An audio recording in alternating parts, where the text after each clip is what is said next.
शक्चुनी, बेदमागी, मेरा सिंहासन उसको दिया तूने।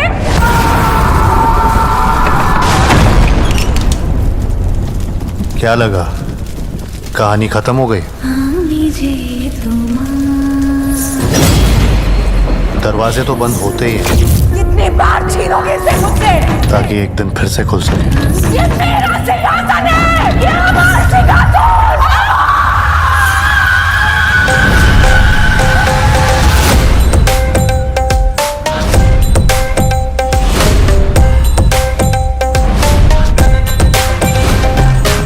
बेवकूफ है दुनिया जो भूतों से डरती है।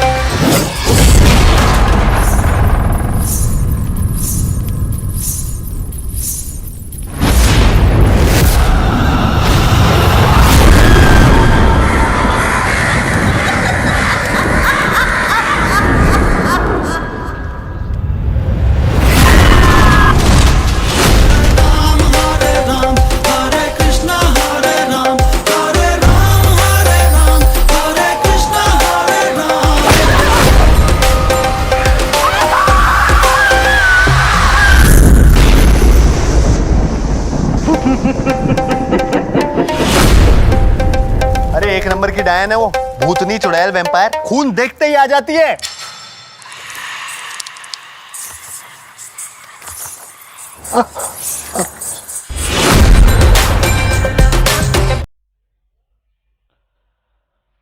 रूहू बाबा राधाओं का भूत भगाने का दावा करके लोगों को धोखा देने में मजा आता है। मीरा के चाचा वो उसे मीरा से बात करने के लिए बुलाते हैं, जो कथित तौर पर भूत से ग्रस्त है। जब मीरा आती है तो रूहान डर जाता है। उसे लगता है कि मीरा असली भूत है। उसके चाचा मीरा के फोन पर उसकी प्रतिक्रिया कैद कर लेते हैं और रूहान को ब्लैकमेल करते हैं। धमकी देते हैं कि अगर वो उनके साथ रक्तघात नहीं गया तो वो वीडियो ऑनलाइन पोस्ट कर देंगे। कोई दूसरा बैकअप न होने पर रूहान सहमत हो जाता है।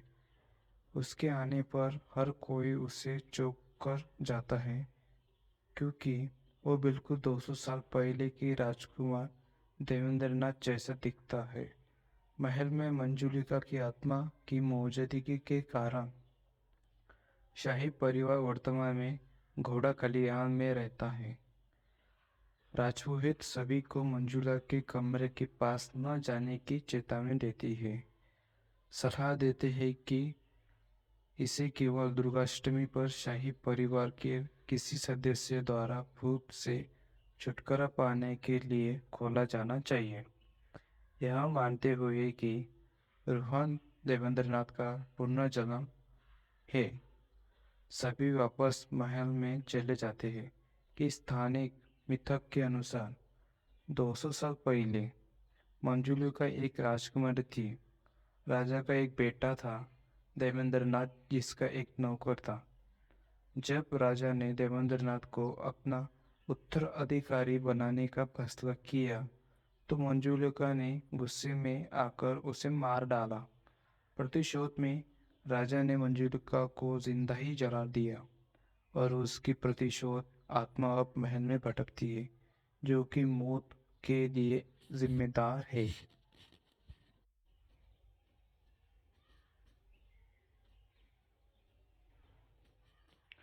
मीरा महल पर काम करने के लिए एक जीवनाधार दर को बुलाती है ताकि उसे बेचा जा सके। टीम लीडर मालिका में भूत होने के लक्षण दिखने लगते हैं और रूहान को असली भूत के बारे में पता चलता है तो वो भागने की योजना बनाता है। लेकिन उसे एहसास होता है कि जाने से पहले उसे अपना वीडियो मिटाना होगा। उसे खोजते समय उसे पता चलता है कि मीरा ने चुपके से उसकी तस्वीर ले ली है, जो उसके लिए रोमांटिक भावनाओं को संकेत देती है। जब उसको पूछा जाता है तो वो उसकी पुष्टि करती है। रूहान वही रहने का फैसला करता है, लेकिन जल्द ही उसे पता चलता है कि पंडितयान और छोटे पंडित पहले से ही मंजूला के कमरे में रह रहे हैं। वे बताते हुए एक ही सभी को डराने की कोशिश कर रहे थे ताकि वे वो शांति से रह सके। जीर्णोद्धार दल कमरे पर कब्जा कर लेता है और गलती से एक दीवार तोड़ देता है, जिससे भैरव कवच से सील किए गए कमरे तक जाने वाला एक छिपा हुआ रास्ता खुल जाता है। उसके राजपुरोहित महल के इतिहास के बारे में और अधिक शोध करने का फैसला करता है। तो संपत्ति बेचने के लिए बेताब राजा साहब रूह बाबा की मदद से भैरव कवच को तोड़ने का फैसला करते हैं। जैसे ही उसे दरवाजा खोलते हैं, राजपुरोहित खबर लेकर आते हैं कि कमरा अंजुलिका का है, जो मंजुलिका का और देवेंद्रनाथ की बड़ी बहन है। वो बताते हैं कि 200 साल पहले राजा की दो बेटियां थी, जो कि एक दूसरे से घृणा करती थी। महल की बुद्धियां प्रतिष्ठा को जानने के बावजूद मंदिरा संपत्ति के बारे में अधिक जानने के लिए एक संभावित खरीदार के रूप में आती है, जो कि मलिका से मिलने के बाद अजीबोगरीब दुर्घटना होने लगती है। राजपुरोहित सभी को दुर्गाष्टमी तक सतर्क रहने की चेतावनी देती है। जिस दिन मंजुलिका से अपना बदला लेने की उम्मीद की जाती है। और क्या, रूहान और मीरा की मलिका और मंदिर दोनों से ही कई बार भयानक मुठभेड़ होती है। वे इस बात को लेकर भ्रमित होते हैं कि असली मंजुलिका कौन है। राजपुरोहित मंजुलिका की आत्मा को नष्ट करने के लिए पवित्र तेल लेकर लौटता है। तो और दुर्गाष्टमी से एक रात पहले वे उस स्थान पर इटका होती है जहां 200 साल पहले इसका शरीर जला गया था। रूहान चतुराई से मिलकर और मंदिर दोनों से व्याप्त आत्मा को भगाने में सफल हो जाता है और उसे पता चलता है कि भूत वास्तव में देवेंद्रनाथ था, जिसे 200 साल पहले नृत्य के प्रति अपने प्रेम और अपनी पुरुष पहचान के प्रति तिरस्कार के कारण मार दिया गया था। यह पता चलता है कि अंजुलिका और मंजुलिका ने सिंहासन को सुरक्षित रखने के लिए देवेंद्रनाथ को मारने की साजिश रची थी। राजा के सामने उजागर होने के बाद उसने अपने मंत्रियों को उसे जिंदा जलाने का आदेश दिया। उसके बाद राजा ने दोनों बहनों को राज्य से निकाल दिया। देवेंद्रनाथ की आत्मा ने फिर राजा और उसके रक्षकों का मार डाला, आत्महत्या मार गई। उसे युग के राजपुरोहित ने देवेंद्रनाथ की आत्मा को भैरव कवच द्वारा सुरक्षित एक गुप्त कमरे में बंद कर दिया। देवेंद्रनाथ की आत्मा ने अपनी बहनों मालिका और मंदिरों का पुनर्जन्म को अपने अंदर शामिल करने की अशांति पैदा की। अंत में रूहान मीरा मालिका द्वारा मंदिर और देवेंद्रनाथ की आत्मा एक दिल को छू लेने वाला पर साझा करता है कि जब देवेंद्रनाथ की आखिरकार और शांति मिली थी है, जिसकी उसे दो शांति शब्दियों से चाहता था। मिड क्रेडिट सीन में ये पता चलता है कि मंदिरा असली खरीदारी नहीं है, वो वास्तव में एसीपी राठौड़ है, एक अंडरकवर पुलिस अधिकारी जो कि नकली भूत भगाने वाले रूह बाबा के रूप में धोखाधड़ी के लिए रूह बाबा को गिरफ्तार करने आई थी। अभी इसकी कास्टिंग की बात करेंगे तो कार्तिक आर्यन को भूल भुलैया 2 से अपनी भूमिका दोहराने के लिए चुना गया था। 12 फरवरी 2024 को यह घोषणा की गई थी कि विद्या बालन, जिन्होंने भूल-भुलैया में 2007 में मंजुला का भूमिका निभाई थी, इंस्टाग्राम पर एक वीडियो साझा करने के अपने चरित्र को फिर से निभाई गई। 21 फरवरी 2024 को यह घोषणा की गई कि माधुरी दीक्षित और दीप्ति डिमोरी इस परियोजना में शामिल होगी। राजपाल यादव, जो पिछली फिल्मों में छोटा पंडित की भूमिका लिए जाने जाते थे, अभी अपनी भूमिका की दोहराने के लिए लौटेंगे। कलाकारों में विजय राज, राजेश शर्मा, मनीष वाधवा, संजय मिश्रा और अश्विनी कलस्कर भी शामिल हैं। अब अभी फिल्म के बारे में बात करेंगे तो 9 मार्च 2024 को मुंबई में भूल-भुलैया 3 की कलाकार और चालक देख नृत्य फोटोग्राफी की शुरुआत को शहीद करने के लिए एक दुर्घटना मुआवजे पूजा समारोह के लिए एकत्र हुई। निर्माता भूषण कुमार ने कार्तिक आर्यन के लिए मुहूर्त शॉट की तैयारी की थी। समारोह में विद्या बालन, त्रिपुटी डिम्पल, राजेश शर्मा और यहाँ सह निर्माता शिव चासना भी मौजूद थे। इस समारोह का एक झलक वीडियो टी सीरीज के द्वारा 11 मार्च 2024 को भूल-भुलैया 3 बिगिंस शीर्षक से साझा किया गया था। इस वीडियो में आर्यन को फिल्म का पहला शॉट शूट करते हुए भी दिखाया गया था, जो एक ट्रेन सीक्वेंस था जिसे डीटीपी मनु आनंद ने फिल्माया था। शूटिंग के दौरान निर्देशक के अनुसार बेशी को महत्वपूर्ण चुनौतियों का सामना करना पड़ा। डायरेक्टर के स्टील प्लेट लगाने और 3 महीने तक आराम करने का सुझाव करने का खिलाफ उन्होंने छोटी सर्जरी का विकल्प चुना, जिससे उन्हें फिल्म के प्रति अपनी प्रतिबद्धता का सामना करने का मौका मिला। वह व्हीलचेयर पर बैठकर फिल्म के सेट पर आए और अपना काम जारी रखा। फिल्म के निर्माण के व्यापार, योजना और समस्या शामिल था, जिसमें प्रमुख सदस्य भूषण कुमार, बिजमी और आर्यन सक्रिय रूप से चर्चा और तात्या करने लगे।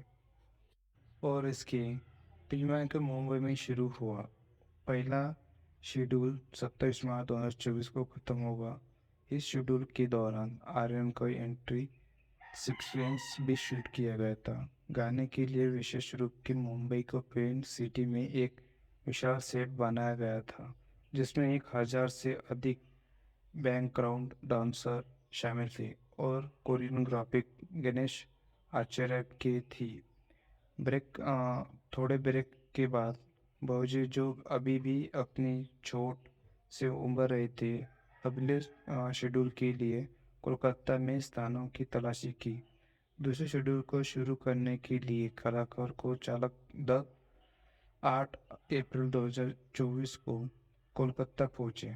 इस शेड्यूल में आर्यन ने हावड़ा ब्रिज पर बुलेट की सवारी की, प्रतिका दास के साथ और वेटूर की मेमोरीज के अनूर कुशवाहा के साथ। इसके बाद शूटिंग फिल्म घाट पर बाजार में हुई, जहां कोकल के साथ एक छोटा सा सेट लगा गया था। इसके बाद बिजमी ने पार्क स्ट्रीट, कॉस्टूमियर और नॉन स्ट्रॉन्ग टीमों में दर्ज फिल्माएं और अंत में मध्य कोलकाता के लोहार बारी में शूटिंग समाप्त की। इससे पहले मुंबई में प्रोडक्शन टीम द्वारा वास्तविक की वस्तु में बंगाली गांव के सेट पर प्रमुख शॉट फिल्माए गए थे। मेरे ढोलना गीत को माधुरी और विद्या के बीच जुगलबंदी के रूप में फिल्माया गया था और उसके चिन्ह प्रकाश ने ग्राफिक्स किया गया है। कोलकाता शेड्यूल पूरा करने के बाद टीम ने मुंबई में उसी बंगाली सेटअप पर फिल्मांकन फिर से शुरू किया गया था, जिसमें कार्तिक आर्यन, संजय मिश्रा, विजय राज, राजपाल यादव और अश्विनी कलस्कर शामिल थे। बाल दीक्षित, मनीष वर्धा, शर्मा राज, रोज सरदार, और अन्य मुंबई में फिल्म के सेट पर एक दूरदर्शन की शूटिंग की जिसमें बालक और दीक्षित काली साड़ियों में जुड़वा दिखी थी। और पिशमी ने आर्यन के दर्शन के मई 2024 में पहले ही शूट कर लिया था और जून की शुरुआत में कुछ दिनों तक उनके बिना फिल्म कर जारी रखा।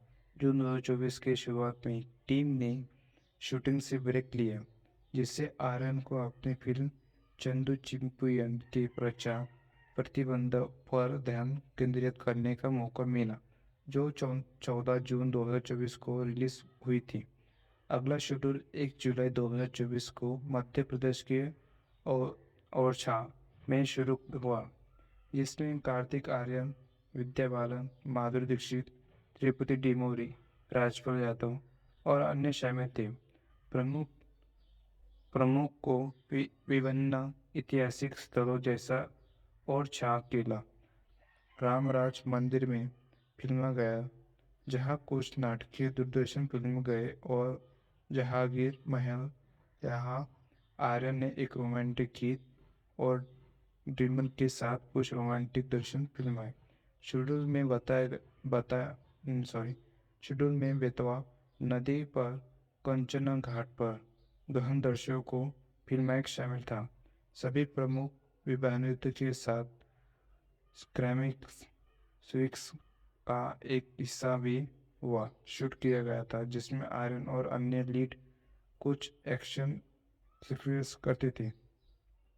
ओरछा में क्लाइमैक्स के एक हिस्से की शूटिंग करने के बाद टीम पूरी कास्ट के साथ क्लाइमैक्स सिविक्स के शेष दृश्यों की शूटिंग के लिए मुंबई लौट आए। 31 जुलाई और 1 अगस्त 2024 को अंतिम दृश्यों की शूटिंग के साथ मुख्य फोटोग्राफी पूरी हो गई थी। इसके अलावा सितंबर 2024 में आर्यन और डिम्परी के साथ एक रोमांटिक ट्रैक लेहर दौरा में शूट किया गया था। यह पता चलता है कि फिल्म के अंत के आसपास सस्पेंस बनाए रखने के लिए 2 अलग अलग क्लासमेट सीन फिल्माए गए थे। और बुलबुलिया 3 को 1 नवंबर 2024 को दिवाली के अवसर पर सिनेमाघरों में रिलीज किया गया था। दुनिया भर में नाट्य वितरण अधिकार ए फिल्म द्वारा हासिल किए गए थे।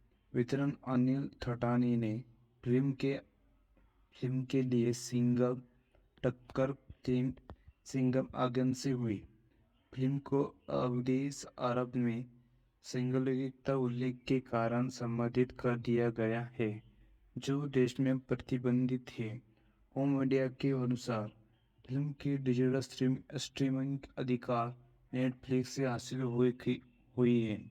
अभी इसके बजट की बात करेंगे तो बॉक्स ऑफिसर बुलबुलिया 3 ने पहले दिन 36.60 करोड़ और समाप्त में भारत में 110.20 करोड़ की कुल कमाई की।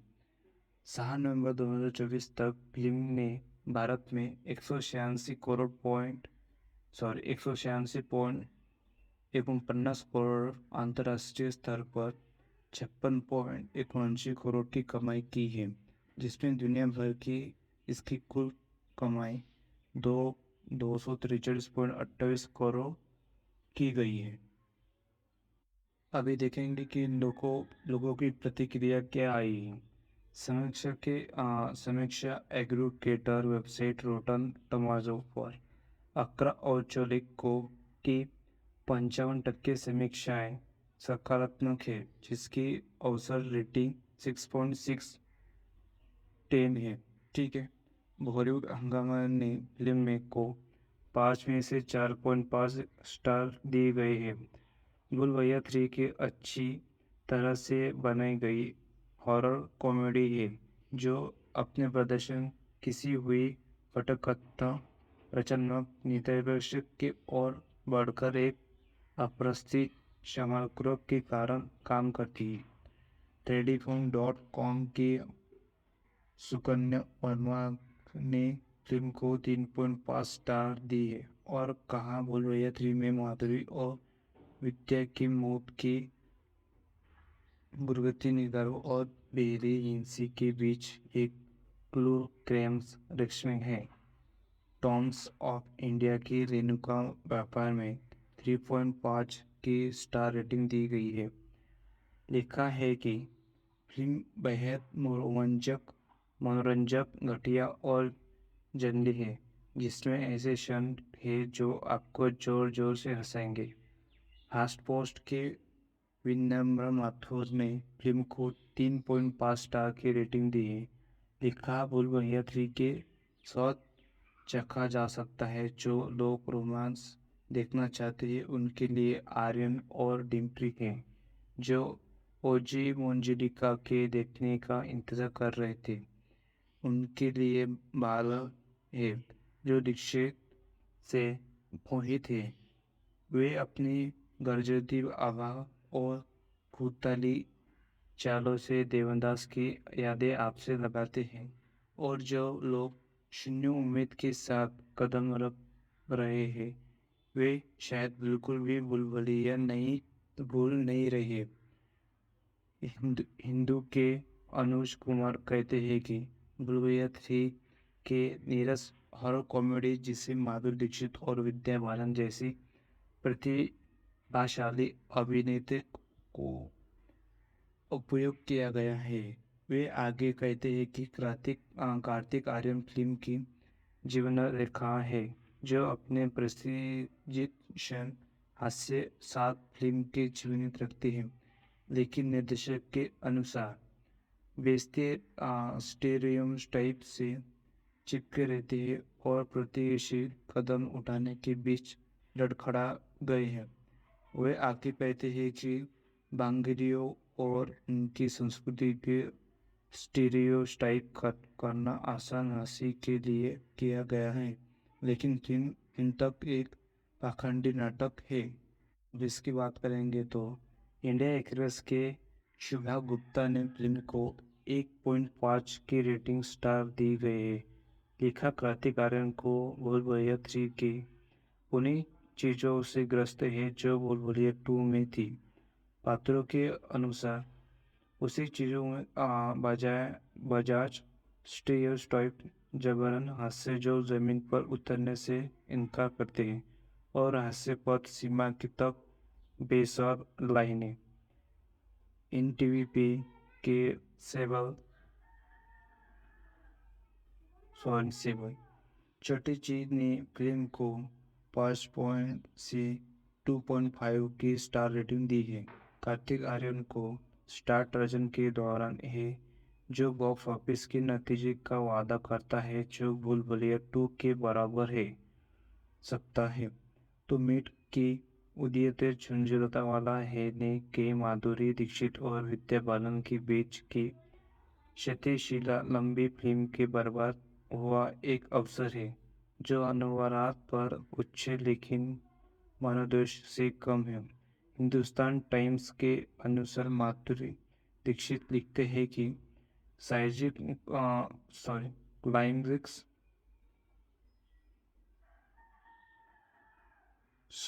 क्लाइमेक्स इस अथवा अवसर दर्ज किए हॉरर कॉमेडी को ऊपर उठाने का प्रयास करता है। फिल्म केवल एमी तोमर और विद्या बालन की एक नई प्रस्तुति का उपयोग करने पुरानी द्वारा ये माध्यम से एक ब्रांड को बेचने की कोशिश करती है। डेक्कन हेरोल्ड नेहा सेन ने फिल्म को 5 में से 3 स्टार दिए हैं और इस बात पर प्रकाश डाला है कि फिल्म में कुछ पारंपरिक हॉरर तत्वों बराबर है, जबकि अभी की तभी हास्यपूर्ण होने की कोशिश की जा रही है। यह न होता बहुत अधिक अनुग्रस्त और न ही सबके साथ होती है। कुछ जमकर बिकते हैं और मिट्टी भर हंसी बंगाली संस्कृतियों और उनकी टूटी फूटी और पूरी तरह की और से कम शोध वाली प्रस्तुति के बचाने के लिए प्राप्त नहीं है। न्यूज़ 18 के अनुसार स्थायी क्लिक ने 2.5 की स्टार रेटिंग दी है। ये फिल्म के असुष्ट प्लेसमार्क हैं और औसत दर्ज के चुटकुले और पुनर्जित जम्पर के स्कैन है देखने के निर्देशन बनाते हैं। सऊदी टाइम्स नाउ ने फिल्म को 5 से 4 स्टार दिए हैं। लिखा है कि फिल्म में स्क्रिच जोक्स और नाटकीय हैरान दिखा गया है। डराने वाला दृश्य प्रभावी है लेकिन कभी भी रोबोटिक सॉरी रोकटे खड़े करने वाले नहीं हैं। यह रहस्यपूर्ण, रोमांचक और प्रभावक है। जी जी न्यूज़ के तरह के हार्ड ने फिल्म को 5/3 रेटिंग दी और इस बात को प्रकाश डाला है कि यहाँ जिस चीज़ का विशेष उल्लेख किया जाना चाहिए वह एक ट्वीट से भरा कॉस्मिक्स लेखों के लिए अंत एक रोमांचक बनाया रखने के लिए अपना होमवर्क अच्छी तरह से किया है कि नहीं। स्क्रॉन इसकी नंदिनी रामनाथ लिखती है, स्त्रीवेल में कल्पना की कमी है। मंजूरा की पहचान के बारे में एक मोड़ को छोड़कर जो अच्छी तरह से काम करता है।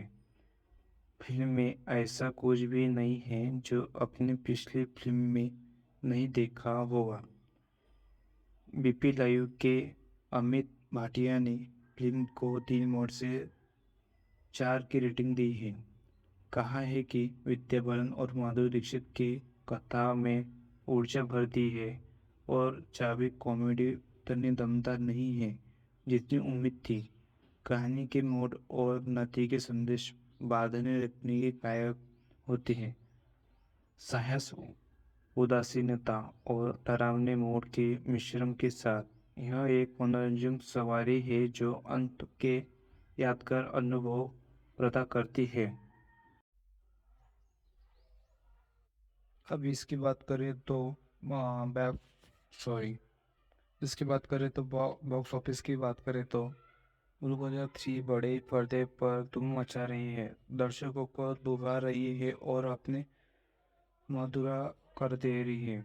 आकर्षक से बॉक्स ऑफिस पर छाई हुई है। दिवाली पर रिलीज होने के बाद उसे फिल्म को सभी कोनों से व्यापक प्रशंसा और प्रशंसा मिल रही है। कार्तिक आर्यन की जुदाई उपस्थिति एक गेम चेंजर साबित हुई है क्योंकि फिल्म बॉक्स ऑफिस पर षष्ठ स्थान पर है।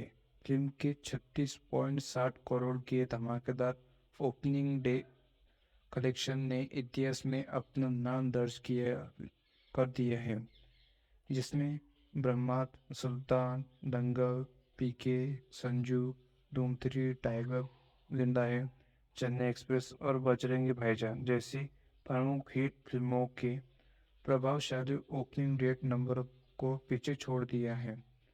यह उल्लेखनीय उपलब्धि फिल्म की शौर्य भूमिका अपील का एक वैश्यनता है। भूल-भुलैया 3 दिवाली पर मजेदार और हंसी से भरपूर फिल्म होने का वादा करती है क्योंकि कार्तिक आर्यन ब्लॉकबस्टर भूल-भुलैया 2 से रूबरू बाबा के रूप में अपनी प्रतिष्ठा भूमिका को दोहराती है।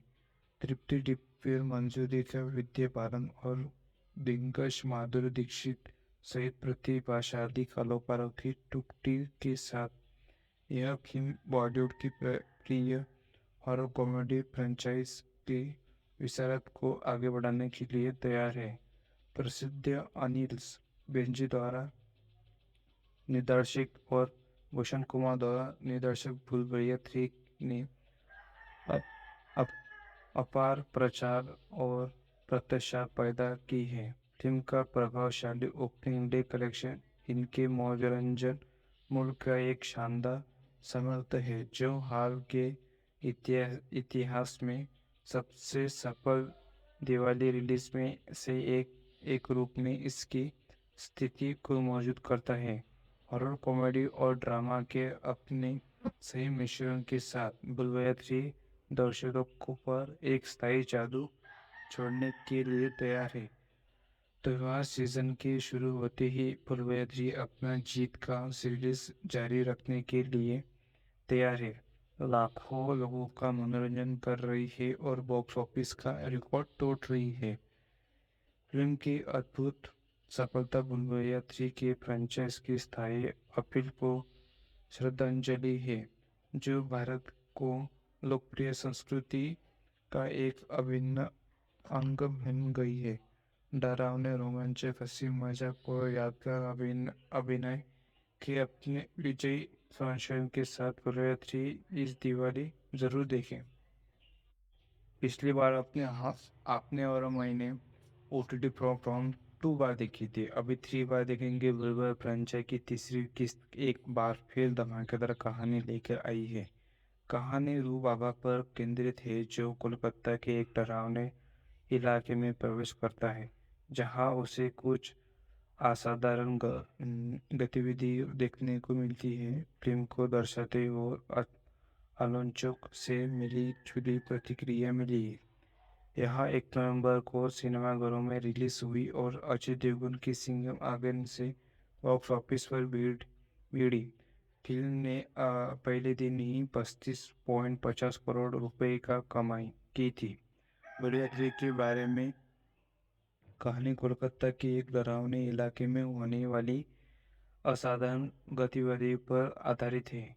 रू बाबा, जो एक धोखेबाज है जो भूत भगाने का नाटक करता है, उस जगह में प्रवेश करता है और 2 प्रतिशोधी भूतियों का सामना करता है, जो कि मंजुलिका और अंजुलिका होने का दावा करते हैं। फिल्म में तृप्ति कार्तिक आर्यन, विद्या बालन, माधुरी दीक्षित, विजय राजपाल यादव, पार्थ सिद्धिपुरा, संजय मिश्रा और मनीष वाधवा महत्वपूर्ण भूमिका में है। फिल्म में विद्या बालन और माधुरी दीक्षित दोनों ही भी भूत भगाने का नाटक करते हैं। मंजुलिका फिल्म का निर्देशक अंशिष बजनी ने किया है और भूषण कुमार, कृष्ण कुमार और मुराद खेतानी ने इनका निर्माण किया है। बुलबुलिया 3 को 150 करोड़ रुपए का बजट में बनाया गया था। अक्षय कुमार की अगुवाई वाली फ्रेंचाइज के पहले भाग में 82.84 रुपए का बॉक्स ऑफिस कलेक्शन किया गया था। दूसरी किस्त में कार्तिक आर्यन ने मुख्य भूमिका निभाई थी, जिसमें भारत में 164.32 करोड़ रुपए कमाए गए थे। और आप इसको ऑनलाइन देखना चाहते हो तो नाटकीय रूप से सफल प्रदर्शन के बाद कार्तिक आर्यन की फिल्म बुलबुलिया 3 में नेटफ्लिक्स पर रिलीज होगी। अगर रिपोर्ट की माने तो फिल्म जनवरी 2025 को शुरुआत में OTT प्लेटफॉर्म पर रिलीज होगी, यानी कि नेटफ्लिक्स पर 2025 तक आ जाएगी। ठीक है, अभी हम बात करेंगे बुलबुलिया 3 की बात कर रहे थे, तो इसी वजह से थोड़ा टाइम लगा था। तो बुलबुलिया 3 के भौतिक महल की कहानी है रो बाबा। ठीक है, कार्तिक आर्यन और टिल्लू कुशवाहा, उनका रियल नाम है कार्तिक आर्यन और चौहान, कोलकाता में रहते हैं और भूत भगाने का नाटक करके लोगों को ठगते हैं। एक दिन वे मीरा और उसके चाचा द्वारा रंगे हाथ पकड़े जाते हैं। वो एक वीडियो क्लिप भी रिकॉर्ड करते हैं जो उसे बेकाब करता है, हालांकि वे उसे बिना किसी रोक टोक के जाने देते हैं अगर वो उनके साथ रक्त घाट में उनके प्रस्तुत महल में जाने के लिए तैयार हो तो। रोहन अनिच्छा से सहमत होता है। वहाँ पूछता है कि बाद वो मीरा के पिता राजा साहब और परिवार के बाकी सदस्य से मिलता है, जो एक अस्तंबल में गरीबी में रहते थे। ऐसा इसलिए क्योंकि बहन में मंजुला की बुरी आत्मा का वास है। परिवार का पुजारी रूहों को बताता है कि इस दुष्ट आत्मा से महल को मुक्त कर सकता है, क्योंकि वह राजा दिव्यनाथ की तरह दिखता है, जिसे 1824 में मंजुलिका ने मार दिया था। रूहा की इसमें कोई दिलचस्पी नहीं है, लेकिन उसके पास कोई विकल्प नहीं है। लेकिन राजकुमार के हमशक्ल होने का कारण उसकी प्रशंसा होने के बाद वह रक्तघाट में अपने समय का आनंद लेना शुरू करता है। वह और मेरा भी एक दूसरे से प्यार करते पकड़े जाते हैं। दुख की बात यह है कि उसकी खुशी ज़्यादा देर तक नहीं टिक पाती। मंजुला की आत्मा मुक्त हो जाती है। दूसरी ओर दो रहस्यमयी महिलाएं मलिका और मंदिरा रक्तघाट पहुंचती है और पागलपन को और बढ़ाती देती है। इसके बाद क्या होता है ये फिल्म के बाकी हिस्सों में बताया गया है। आकाश कौशिक की कहानी प्रभावशाली के क्योंकि यह कुछ नहीं है और उसके कोई दिलचस्प कथानक है। आकाश कौशिक की पठ्यकथा बेहतरीन है। लेखक दर्शकों को रोमांचित करता है और कार्रवाई में निवेश करता है। आकाश कौशिक से संवाद समान मात्रा में मांझकिया और मजेदार है। अनीस बेज़नी का निर्देशक शानदार है। उन्होंने भूल-भुलैया 2 में 2022 के साथ संपादित कर दिया है।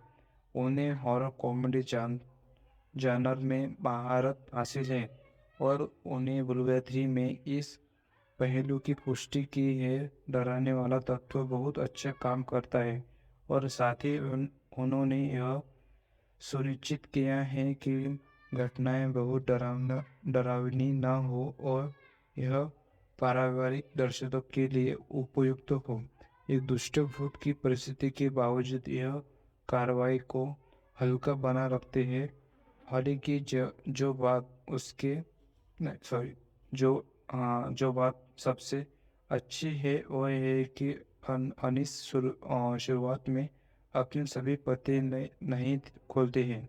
यह धीरे धीरे रहस्य को सुलझाता है और इसलिए हर 15 से 20 मिनट में एक दर्शकों का एक नई घटना के बारे में पता चलता है। उसकी उम्मीद नहीं होती। दूसरी तरफ इस बार रहस्य को स्तर कम है, खासकर जब भूल-भुलैया 2 से तुलना की जाती है। तो दूसरी तरफ गाने बहुत ज़्यादा दूसरे हाफ में बीच में फिल्म ठहर जाती है। विकी खन्ना का ट्रक दिलचस्प है लेकिन उम्मीद में मुताबिक नहीं है। भूल-भुलैया 3 की शुरुआत दमदार तरीके से होती है और रू बाबा और मीरा की एंट्री से सीन मज़ेदार है। वह सीन जहां रूहा को शाही परिवार में गरीबी के बारे में पता चलता है वह घर को हिलाकर रख देता है। मालिका की एंट्री नाटकीय है जबकि इंटरमिशन पॉइंट शानदार है। दूसरा हाफ भी शानदार तरीके से शुरू होता है लेकिन सबसे बढ़िया फिनाले में के लिए बचा कर रखा है। यह दर्शकों को चौंका देता है क्योंकि उन्हें ट्विटर आने का पता नहीं चलेगा। फिल्म नाटकीय और न्यायसंगत नोट पर समाप्त होती है। भूल-भुलैया 3 के अधिक ट्रेलर कार्तिक आर्यन विद्या बालन त्रिपुटी टीम पर है। भूल-भुलैया 3 की मूवी रिव्यू परफॉर्मेंस के बारे में बात करेंगे। कार्तिक आर्यन बेहतरीन फॉर्म में है और इस बारे में अपने अभिनय की रेंज से दर्शकों को चौंका देंगे। उनकी कॉमिक टाइमिंग हमेशा ही तरह शानदार है और वे शुरू से ही आखिर तक काफ़ी डैशिंग दिखते हैं। इस फिल्म में उनके डांस मूव्स देखते लायक है। विद्या बालन ने दमदार अभिनय किया है और अपने अभिनय के रहस्यमय बनाने रखने में सफल रही है।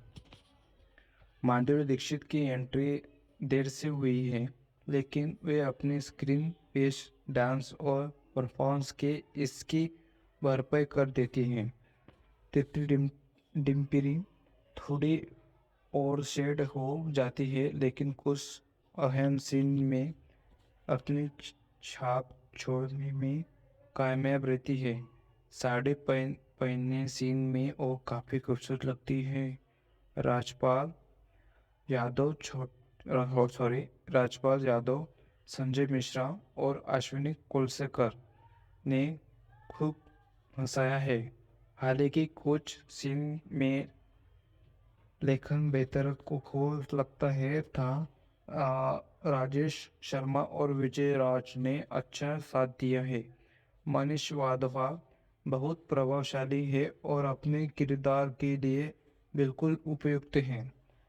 अरुण कुशवाहा ठीक ठाक है, जबकि शतक फिगर ने अच्छा काम किया है, लेकिन उनका सीन अवचित लगता है। कंचन मालिक और डेजिंग 1824 में महाराज अच्छे हैं। उर्वे 3 मूवी के संगीत और अन्य टेक्निकी पहलू गाने गाने प्रेम और मनोरंजन को बढ़ाते हैं। टाइम ट्रैक जोशील है। हालांकि पार्ट 2 का ट्रैक बेहतर था। ब्रोडा शानदार है, जो अभी की हक्शुक फुक्शुक आकर्षक है। जाना समझा ना जबरदस्ती छोड़ा पाया गया है। अंत में अम्मी जे तोमर 3.0 फिल्म की आत्मा है। संदीप शिरडो का बैकग्राउंड स्कोर स्क्रीन पर होने वाला घटनाओं के साथ तालमेल बिठाता है। अनु आनंद की सिनेमाग्राफिक शानदार है। जिस तरह उन्होंने लखनऊ को पहले कभी नहीं देखा, उसे देखने मनोहर शर्मा का एक्शन यथार्थवादी है। दिवंगत रजत पोहा का प्रोडक्शन डिजाइन शानदार है। कार्तिक आर्यन का दृष्टि डिम्प्रिका के लिए चित्रकर्मा वेशभूषा स्टाइलिश है, जबकि बाकी अभियुक्ता के लिए नैयर की विसन को वेशभूषा आकर्षक है। रेड क्लिप्स के वीएफएक्स का विकर्ष माना है, मेल खाता है। संजय शाकला का संपादक कार्य है। बुलबुल 3 के रिव्यू और निष्कर्ष देखेंगे। कुल मिलाकर बुलबुल 3 एक अच्छी तरह से बना है गई है। हॉरर कॉमेडी है जो अपने प्रदर्शन किसी हुई स्क्रिप्ट अचानक रचनात्मक निष्पादक और सबसे बढ़कर एक अप्रत्याशित क्लाइमैक्स के कारण काम करती है, जो दर्शकों को चौंका देंगी। बॉक्स ऑफिस पर फिल्म आसानी से बॉलीवुड में 200 करोड़ क्लब में प्रवेश करेंगी और दिवाली की दूसरी बड़ी फिल्म सिंघम अगेन को कड़ी टक्कर देने की क्षमता रखती है।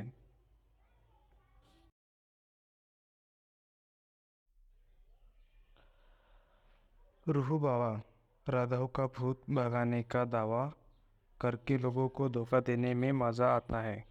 मीरा के चाचा उसे मीरा से बात करने के लिए बुलाते हैं, जो कथित तौर पर भूत से ग्रस्त है। जब मीरा आती है तो रूहान डर जाता है। उसे लगता है कि मीरा असली भूत है। उसके चाचा मीरा के फ़ोन पर उसकी प्रतिक्रिया कैद कर लेते हैं और रूहान को ब्लैकमेल करते हैं। धमकी देते हैं कि अगर वो उनके साथ रक्तघाट नहीं गया तो वो वीडियो ऑनलाइन पोस्ट कर देंगे। कोई दूसरा वेकअप न होने पर रूहान सहमत हो जाता है। उसके आने पर हर कोई उसे चौंक कर जाता है, क्योंकि वो बिल्कुल 200 साल पहले की राजकुमार देवेंद्रनाथ जैसा दिखता है। महल में मंजुलिका की आत्मा की मौजूदगी के कारण शाही परिवार वर्तमान में घोड़ा खलिहान में रहता है।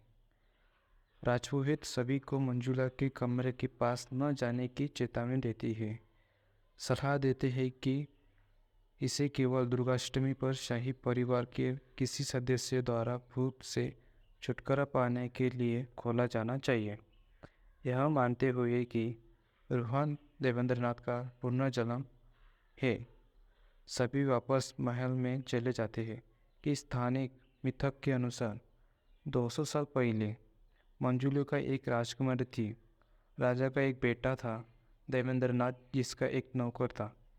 जब राजा ने देवेंद्रनाथ को अपना उत्तराधिकारी बनाने का फैसला किया तो मंजुलिका ने गुस्से में आकर उसे मार डाला।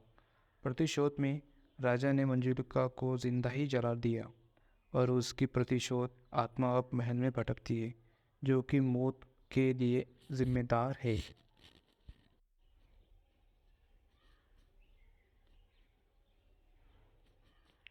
मीरा महल पर काम करने के लिए एक जीवनाधार को बुलाती है ताकि उसे बेचा जा सके।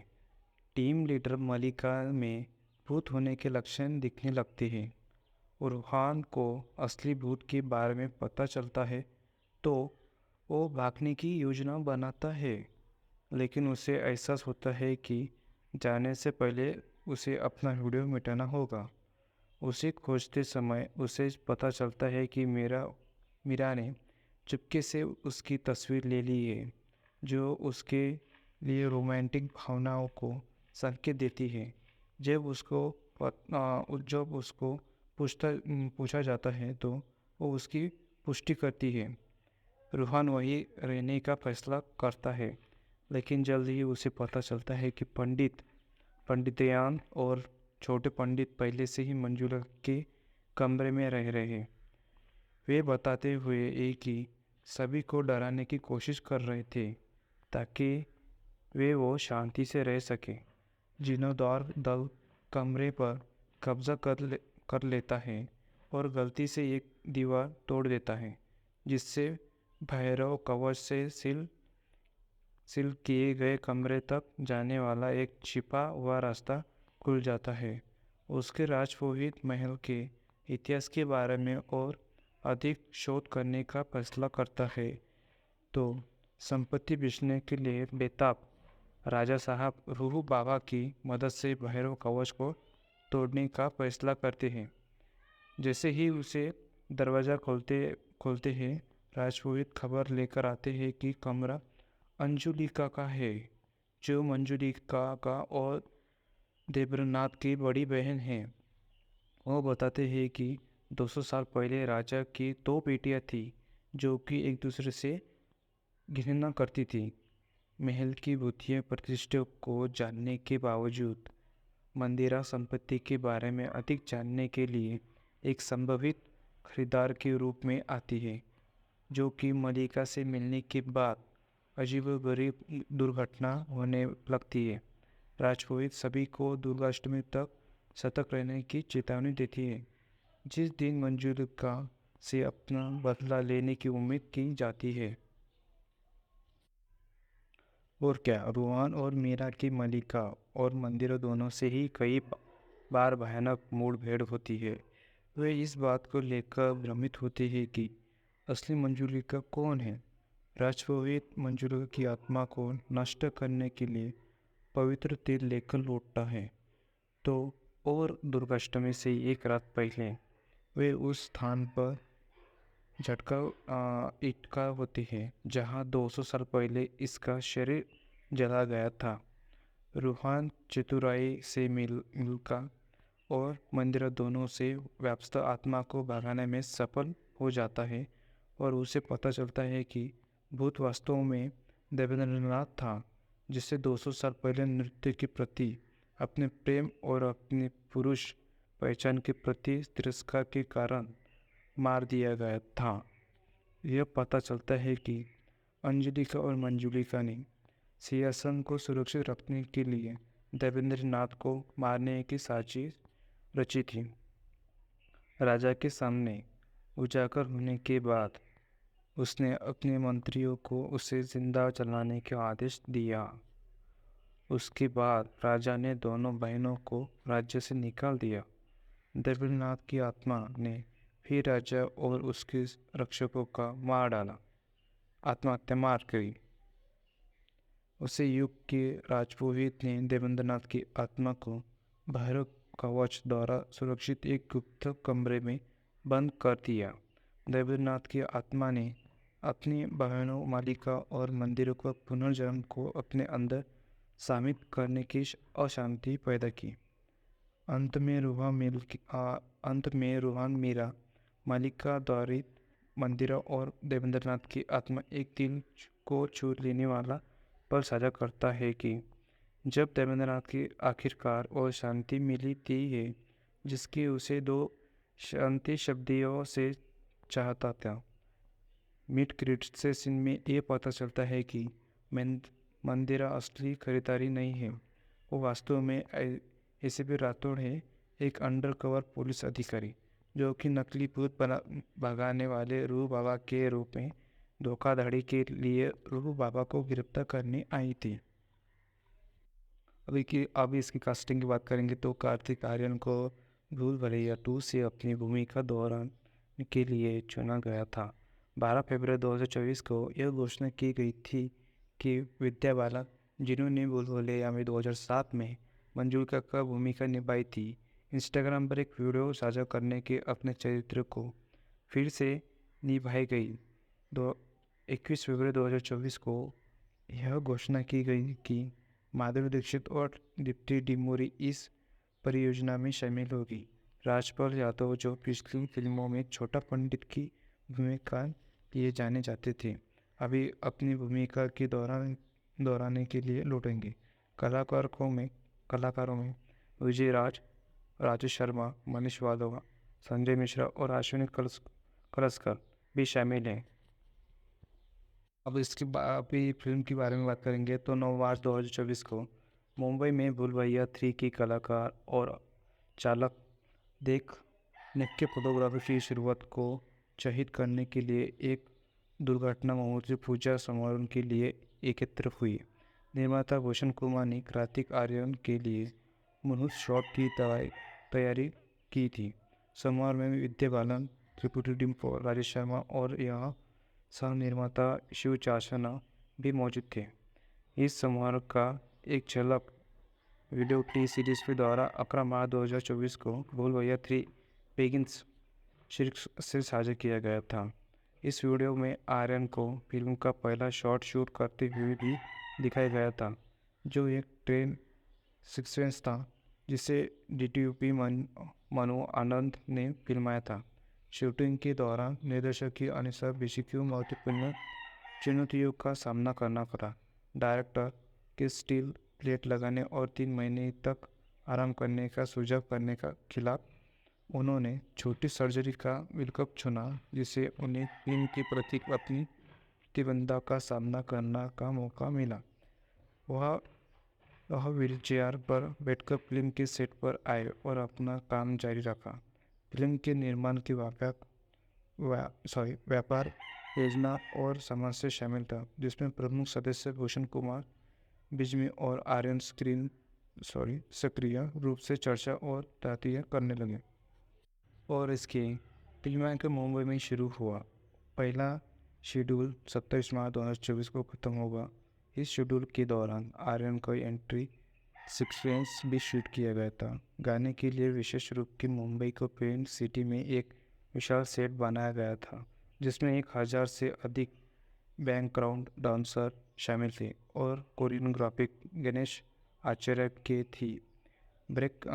थोड़े ब्रेक के बाद बावजूद जो अभी भी अपनी चोट से उबर रहे थे, अगले शेड्यूल के लिए कोलकाता में स्थानों की तलाशी की। दूसरे शेड्यूल को शुरू करने के लिए कलाकार को चालक 8 अप्रैल 2024 को कोलकाता पहुंचे। इस शेड्यूल में आर्यन ने हावड़ा ब्रिज पर बुलेट की सवारी की प्रतिका दास के साथ और वेटूर की मेमोरीज के अनुर कुशवाल के साथ। इसके बाद शूटिंग फिल्म घाट पर बाजार में हुई, जहां कोकल के साथ एक छोटा सा सेट लगा गया था। इसके बाद बिजमी ने पार्क स्ट्रीट कॉस्ट्यूम वेयर और नॉन स्ट्रॉन्ग टीमो में दर्ज फिल्माएं और अंत में मध्य कोलकाता के लोहार बारी में शूटिंग समाप्त की। इससे पहले मुंबई में प्रोडक्शन टीम द्वारा वास्तविक की वस्तु में बंगाली गांव के सेट पर प्रमुख शॉट फिल्माए गए थे। मेरे ढोलना गीत को माधुरी और विद्या के बीच जुगलबंदी के रूप में फिल्माया गया था और उसके चिन्ह प्रकाश ने ग्राफिक्स किया गया है। कोलकाता शेड्यूल पूरा करने के बाद टीम ने मुंबई में उसी बंगाली सेटअप पर फिल्मांकन फिर से शुरू किया गया था, जिसमें कार्तिक आर्यन, संजय मिश्रा, ऋषि राज, राजपाल यादव और अश्विनी कुलसे शामिल थे। बाल दीक्षित, मनीष वर्धा, शर्मा राज, रोज सरदार और अन्य मुंबई में फिल्म के सेट पर एक दूरदर्शन की शूटिंग की, जिसमें बालक और दीक्षित खाली साड़ियों में जुड़वा दिखी थी। और पिछमी ने आर्यन के दर्शन के मई 2024 में पहले ही शूट कर लिया था और जून की शुरुआत में कुछ दिनों तक उनके बिना फिल्म कर जारी रखा।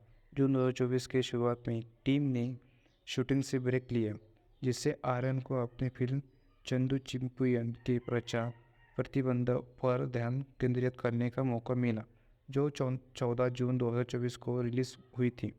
अगला शेड्यूल 1 जुलाई 2024 को मध्य प्रदेश के ओरछा में शुरू हुआ, जिसमें कार्तिक आर्यन, विद्या बालन, माधुरी दीक्षित, त्रिपुटी डिमोरी, राजपाल यादव और अन्य शामिल थे। प्रमुख को विभिन्न ऐतिहासिक स्थलों जैसा ओरछा किला, रामराज मंदिर में फिल्मा गया, जहां कुछ नाटकीय दूरदर्शन फिल्म गए, और जहांगीर महल, यहाँ आर्यन ने एक रोमांटिक गीत और ड्रीमन के साथ कुछ रोमांटिक दर्शन फिल्माए। शेड्यूल में बेतवा नदी पर कंचना घाट पर गहन दृश्यों को फिल्माए शामिल था।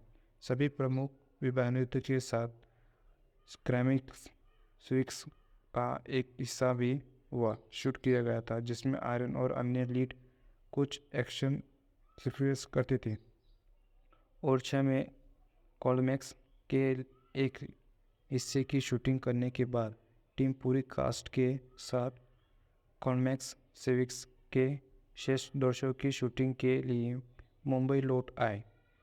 31 जुलाई और 1 अगस्त 2024 को अंतिम दृश्यों की शूटिंग के साथ मुख्य फोटोग्राफी पूरी हो गई थी। इसके अलावा सितंबर 2024 में आर्यन और डिम्परी के साथ एक रोमांटिक ट्रैक लेहर दौरा में शूट किया गया था। यह पता चलता है कि फिल्म के अंत के आसपास सस्पेंस बनाए रखने के लिए 2 अलग अलग क्लासमेट सीन फिल्माए गए थे। और भूल-भुलैया 3 को 1 नवंबर 2024 को दिवाली के अवसर पर सिनेमाघरों में रिलीज़ किया गया था। दुनिया भर में नाट्य वितरण अधिकार ए फिल्म द्वारा हासिल किए गए थे। वितरण अनिल थटानी ने फिल्म के लिए सिंगल टक्कर फिल्म सिंगम आगन से हुई। फिल्म को अवधि अरब में संलग्नता उल्लेख के कारण संबोधित कर दिया गया है, जो देश में प्रतिबंधित है। होम मीडिया के अनुसार फिल्म की डिजिटल स्ट्रीमिंग अधिकार नेटफ्लिक्स से हासिल हुई है।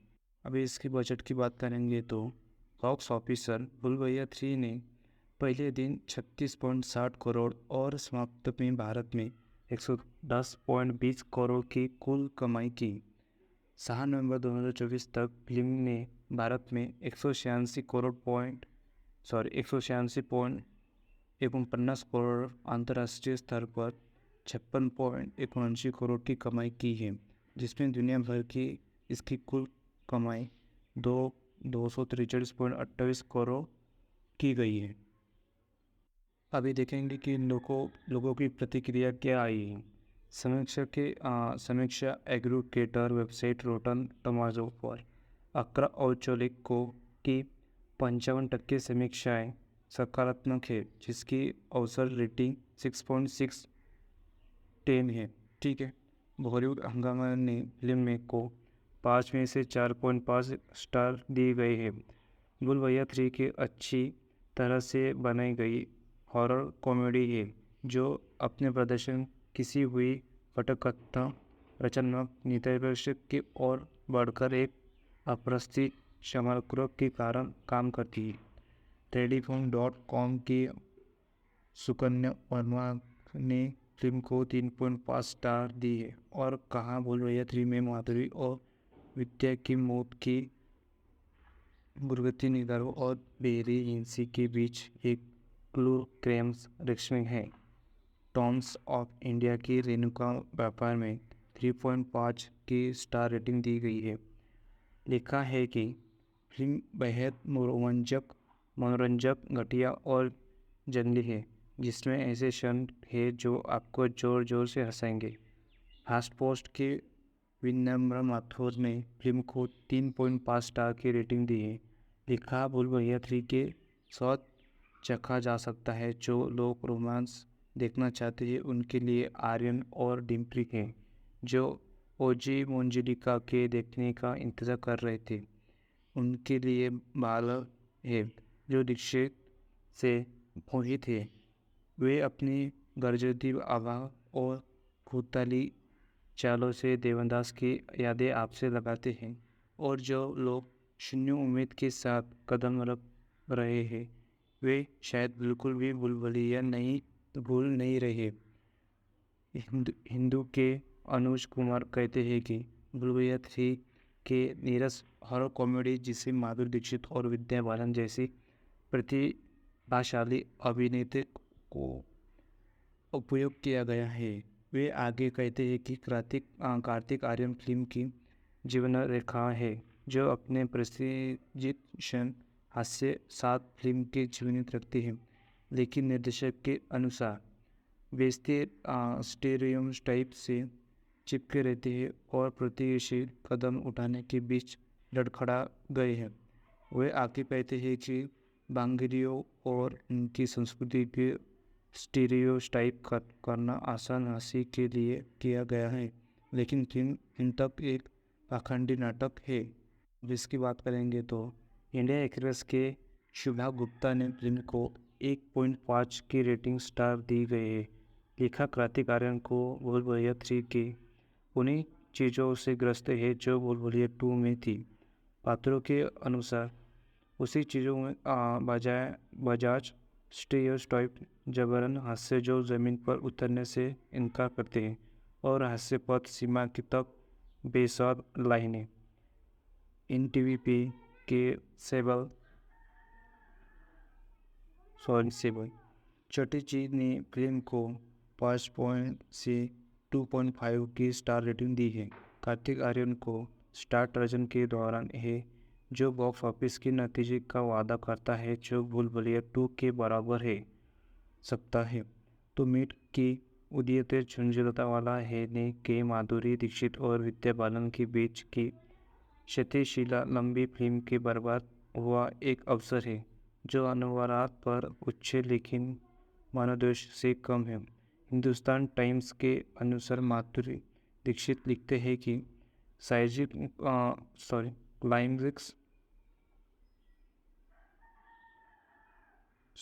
क्लाइमैक्स इस अथवा अवसर दर्ज किए हॉरर कॉमेडी को ऊपर उठाने का प्रयास करता है।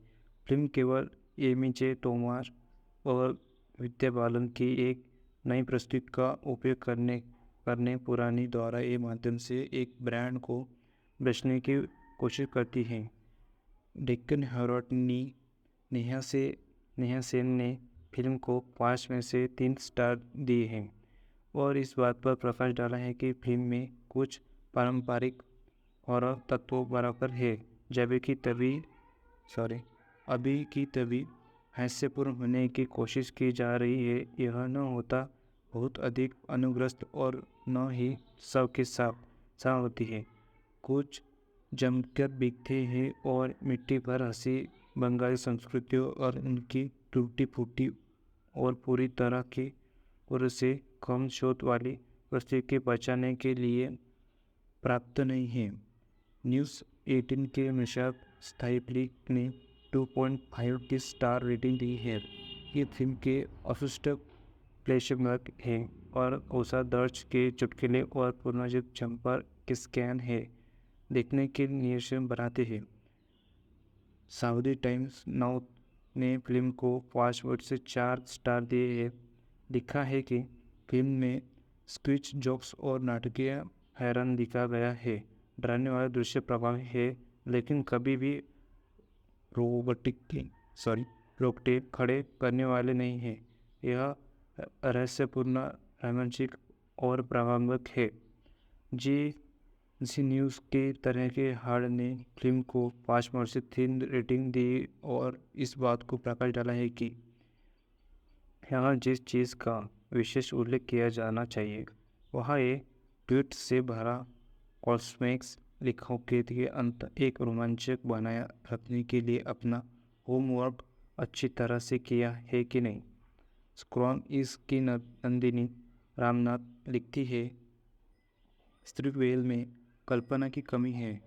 मंजूला की पहचान के बारे में एक मोड़ को छोड़कर जो अच्छी तरह से काम करता है। फिल्म में ऐसा कुछ भी नहीं है जो अपनी पिछली फिल्म में नहीं देखा होगा। बीपी लाइव के अमित भाटिया ने फिल्म को 3 में से 4 की रेटिंग दी है। कहा है कि विद्या बालन और माधुरी दीक्षित की कथा में ऊर्जा भर दी है और चाबी कॉमेडी उतनी दमदार नहीं है जितनी उम्मीद थी। कहानी के मोड़ और नती के संदेश बांधने रखने के लायक होते हैं। साहस, उदासीनता और डरावने मोड़ के मिश्रण के साथ यह एक मनोरंजक सवारी है जो अंत के यादगार अनुभव प्रदान करती है। अभी हम बात करेंगे बुलबुल 3 की बात कर रहे थे तो इसी वजह से थोड़ा टाइम लगा था। तो बुलबुल 3 के भौतिक महल की कहानी है। रोह उर्फ रोह बाबा, ठीक है, कार्तिक आर्यन और टिल्लू कुशवाहा, उनका रियल नाम है कार्तिक आर्यन और टू ओहान, कोलकाता में रहते हैं और भूत भगाने का नाटक करके लोगों को ठगते हैं। एक दिन वे मीरा और उसके चाचा द्वारा रंगे हाथ पकड़े जाते हैं। वो एक वीडियो क्लिप भी रिकॉर्ड करते हैं जो उसे बेकाब करता है। हालांकि वे उसे बिना किसी रोक टोक के जाने देते हैं अगर वो उनके साथ रक्त घाट में उनके प्रस्तुत महल में जाने के लिए तैयार हो तो। रोहन अनिच्छा से सम्मत होता है। वहाँ पूछता है कि बात वो मीरा के पिता राजा साहब और परिवार के बाकी सदस्य से मिलता है जो एक अस्तंबल में गरीबी में रहते थे। ऐसा इसलिए क्योंकि महल में मंजुला की बुरी आत्मा का वास है। परिवार का पुजारी रूहों को बताता है कि इस दुष्ट आत्मा से महल को मुक्त कर सकता है क्योंकि वो राजा दिब्रनाथ की तरह दिखता है जिसे 1824 में मंजुलिका ने मार दिया था। रूहा की इसमें कोई दिलचस्पी नहीं है लेकिन उसके पास कोई विकल्प नहीं है, लेकिन राजकुमार के हमशक्ल होने पर कारण उसकी प्रशंसा होने के बाद वह रक्तघाट में अपने समय का आनंद लेना शुरू करता है। वह और मीरा भी एक दूसरे से प्यार करते पकड़े जाते हैं। दुख की बात यह है कि उसकी खुशी ज़्यादा देर तक नहीं टिक पाती। मंजुला की आत्मा मुक्त हो जाती है। दूसरी ओर 2 रहस्यमयी महिलाएं मलिका और मंदिरा रक्तघाट पहुँचती है और पागलपन को और बढ़ाती देती हैं। इसके बाद क्या होता है ये फिल्म के बाकी हिस्सों में बताया गया है। आकाश कौशिक की कहानी प्रभावशाली के क्योंकि यह कुछ नहीं है और उसके कोई दिलचस्प कथानक है। आकाश कौशिक के पठकथा बेहतरीन है। लेखक दर्शकों को रोमांचित करता है और कार्रवाई में निवेश करता है। आकाश कौशिक से संवाद समान मात्रा में मजाकिया और मज़ेदार है। अनीस बेजनी का निर्देशक शानदार है। उन्होंने भूल-भुलैया 2 में 2022 के साथ संपादित कर दिया है। उन्हें हॉरर कॉमेडी जानर में महारत हासिल है और उन्हें भूल-भुलैया 3 में इस पहलू की पुष्टि की है। डराने वाला तत्व बहुत अच्छा काम करता है और साथ ही उन्होंने यह सुनिश्चित किया है कि घटनाएं बहुत डरावनी ना हो और यह पारिवारिक दर्शकों के लिए उपयुक्त हो। एक दुष्ट भूत की परिस्थिति के बावजूद यह कार्रवाई को हल्का बना रखते हैं। हालांकि जो बात सबसे अच्छी है वह है कि अनीस शुरुआत में अपने सभी पते नहीं खोलते हैं। यह धीरे धीरे रहस्य को सुलझाता है और इसलिए हर 15 से 20 मिनट में एक दर्शकों का एक नई घटना के बारे में पता चलता है। उसकी उम्मीद नहीं होती। दूसरी तरफ इस बार रहस्य को स्तर कम है, खासकर जब बुलबुलिया 2 में से तुलना की जाती है। तो दूसरी तरफ गाने बहुत ज़्यादा दूसरे हाफ में बीच में फिल्म ठहर जाती है। विकी खन्ना का ट्रक दिलचस्प है लेकिन उम्मीद में मुताबिक नहीं है। बुलबुलिया 3 की शुरुआत दमदार तरीके से होती है और रू बाबा और मीरा की एंट्री से सीन मज़ेदार है। वह सीन जहां रूबा को शाही परिवार में गरीबी के बारे में पता चलता है वह घर को हिलाकर रख देता है। मालिका की एंट्री नाटकीय है जबकि इंटरमिशन पॉइंट शानदार है। दूसरा हाफ भी शानदार तरीके से शुरू होता है लेकिन सबसे बढ़िया फिनाले में के लिए बचा कर रखा है। यह दर्शकों को चौंका देता है कि क्योंकि उन्हें ट्विटर आने का पता नहीं चलेगा। फिल्म नाटकीय और न्यायसंगत नोट पर समाप्त होती है। बुलबुलिया 3 के अधिक ट्रेलर कार्तिक आर्यन, विद्या बालन, त्रिपुटी टीम पर है। बुलबुलिया 3 की मूवी रिव्यू परफॉर्मेंस के बारे में बात करेंगे। कार्तिक आर्यन बेहतरीन फॉर्म में हैं और इस बारे में अपने अभिनय की रेंज से दर्शकों को चौंका देंगे। उनकी कॉमिंग टाइमिंग हमेशा ही तरह शानदार है और वे शुरू से ही आखिर तक काफ़ी डैशिंग दिखते हैं।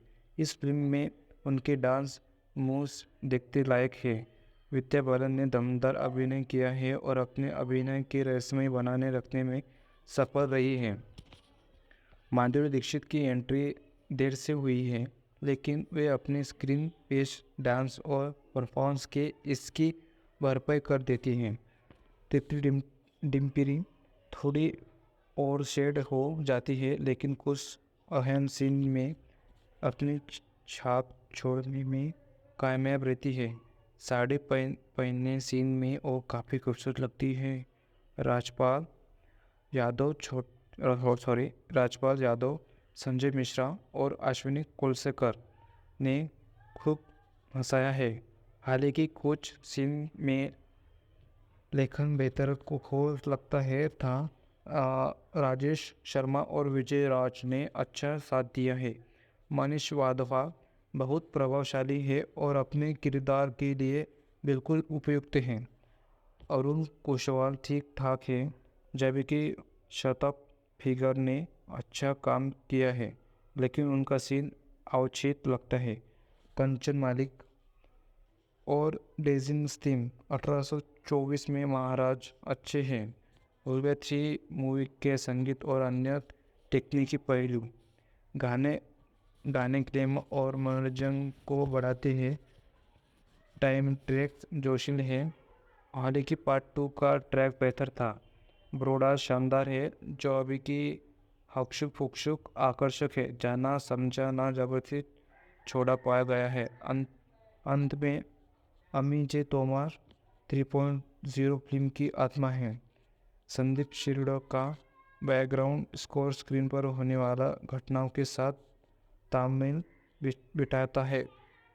अनु आनंद की सिनेमाग्राफिक शानदार है। जिस तरह उन्होंने लखनऊ को पहले कभी नहीं देखा उसे देखने मनोहर शर्मा का एक्शन यथार्थवादी है।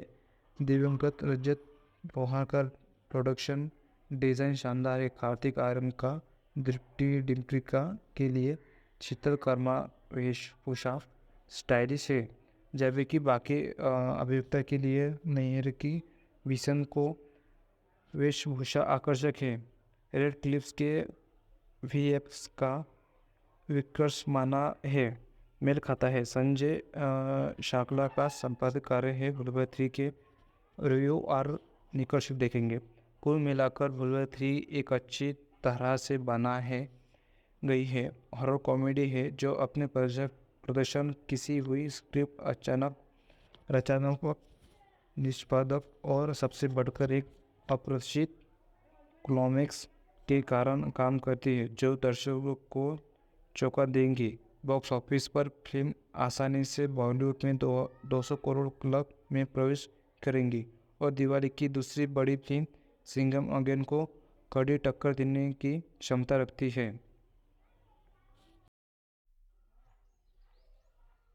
अब इसकी बात करें तो इसकी बात करें तो बॉक्स ऑफिस की बात करें तो भूल 3 बड़े पर्दे पर धूम मचा रही है, दर्शकों को लुभा रही है और अपने मधुरा कर दे रही है। आकर्षक से बॉक्स ऑफिस पर छाई हुई है। दिवाली पर रिलीज होने के बाद उसे फिल्म को सभी कोनों से व्यापक प्रशंसा मिल रही है। कार्तिक आर्यन की जुदाई उपस्थिति एक गेम चेंजर साबित हुई है क्योंकि फिल्म बॉक्स ऑफिस पर षष्ठ स्थान पर है। फिल्म के 36.60 करोड़ के धमाकेदार ओपनिंग डे कलेक्शन ने इतिहास में अपना नाम दर्ज कर दिया है, जिसमें ब्रह्मास्त्र, सुल्तान, दंगल, पीके, संजू, धूम 3, टाइगर जिंदा है, चेन्नई एक्सप्रेस और बजरंगी भाईजान जैसी प्रमुख हिट फिल्मों के प्रभावशाली ओपनिंग डेट नंबर को पीछे छोड़ दिया है। यह उल्लेखनीय उपलब्धि फिल्म की शौर्य भूमिका अपील का एक वैश्यता है। भूल 3 दिवाली पर मजेदार और हंसी से भरपूर फिल्म होने का वादा करती है क्योंकि कार्तिक आर्यन ब्लॉकबस्टर भूल 2 से रूबरू बाबा के रूप में अपनी प्रतिष्ठा भूमिका को दोहराती है।